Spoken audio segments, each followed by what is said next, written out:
Right, let's get into this, and you can farm the accusations that you personally, David Prutton, fixed this opening game fixture.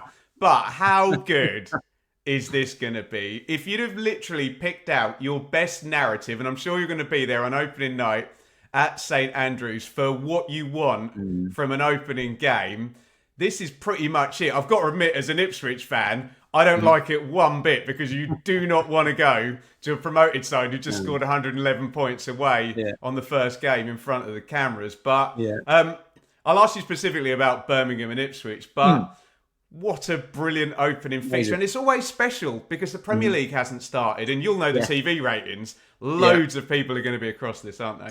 Yeah, it's brilliant. It's a real kind of privilege for our little EFL mob that will be covering this to be able to see that, to be able to kind of stand forward in before, obviously, the big, shiny, wonderful toy that the Premier League is steps forward and takes centre stage. So a game of this magnitude with that type of atmosphere that's been generated over the course of a couple of seasons because of how badly one ended and how glorious the one was after it. Sorry, from a Blues point of view, but I'm not saying that from an Ipswich point of view because that's a slight reversal in a certain way. Isn't it? But that sense of what they believe themselves to be, which is absolutely right.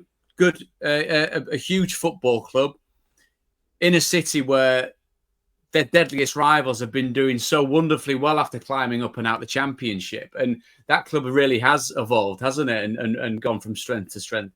PSR rules notwithstanding, let's not get talking about that. But what they've done is create a monster. And I mean a monster in the most complimentary of senses, because the question was, what do they do in League One? Do they do what a Leeds team did that I was there for and flounder for a little bit? Sheffield Wednesday as well, making sure that they were getting themselves back. These huge football clubs that have dropped down, which is what Birmingham City would have been. They meant business. I remember speaking at the EFL Awards with Chris, and he is. I mean, and maybe it's because I don't know him too well, but he's very businesslike, isn't he? He'll answer your questions. Potentially might not give you too much more because, to be honest, doesn't care, does he? I'm a football manager. I'm a head coach. I know what this is. Done and dusted. Bye. I'm off back to the training pitch. Get the players ready. We go again. And I think their business model, and I'm sorry to talk about football as a business, but let's be honest, it actually is. That business model parlayed into how they performed on the pitch with the right people. Stunning. Absolutely stunning. And I think there's chats, obviously, instantly about what they want to do in the Championship. Your boys being the perfect example of being able to bounce through. So there is an example and a precedent set there to a degree. But they do firmly look like they're set up in that way, both from a playing staff point of view, a management point of view, a finances point of view, and then overarching all of that. And it's something that I've experienced as an away player, that atmosphere is absolutely amazing. There's nothing more humbling / intimidating, Ben, when more often than not, either when I was getting dragged early off a pitch. Oh, you come on as a sub, yeah. Where they're like, your number and your name gets announced, and there's that big, glorious "Who?" and you're like, and the manager's going, "Good luck," and you think, "Nah, I'm all right." And you go jogging on really timidly and think, "Just don't be crap, don't be crap, don't be crap." But no, it's great, and I think great testing as well for your boys because you get there's that natural, obviously, inclination of a team that's come out of the Premier League to say, well, they must be favourites. They absolutely must be favourites. But I think it's slightly nuanced this year with regards to that because the different situations the clubs find themselves in, management changes, finances as well coming into it for one or two. Well, and August is always a bit weird for U1 parachute teams as well, isn't it? Very much so. Very much so. And I think, I'm intrigued with Ipswich. I mean, the story, and I'm explaining it to the person that would know it more than anyone else about getting into the Premier League and how they did it and the job that Kieran did. I thought was absolutely fantastic with the players that they had as well. Given the main bulk of them coming up through League One and into the Championship and into the Premier League was a phenomenal achievement. Now it's a proper test, isn't it? Now it's a proper test of he's a very, very good coach. It's a test of handling pressure and expectation. And I'm fascinated to see how it goes. But as you say, as an opening, as a game to kind of get the juices flowing, absolutely stunning. Well, and I don't want to go all my YouTube hyperbole here, but it could almost like set the tone straight away. Because if Birmingham win that game, everyone's going to be like, oh, okay, these guys are for real. Are we getting another double promotion incoming? If Ipswich, for example, go there and turn up and win easily, everyone's going to be going, oh, more. Is it going to be 95 points from the 3 parachute teams again? So can almost stick a marker in early on. But just to put my Ipswich hat on, that is, apart from maybe Norwich, that is probably the one game you didn't want on opening day. But do you see what I mean about which road are we going down? I'm sure your boys will be across that on the coverage.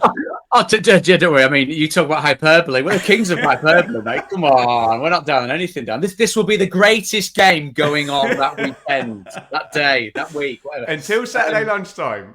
Until Saturday lunchtime, when that will be the next biggest game that we do. I think you're right, because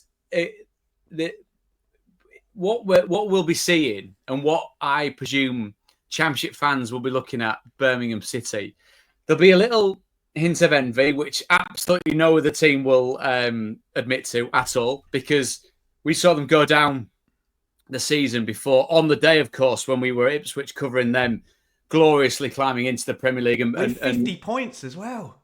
Ridiculous. And the change in manager, the statements that were made about that change in manager, about what they wanted, came back very much to bite them on the backside.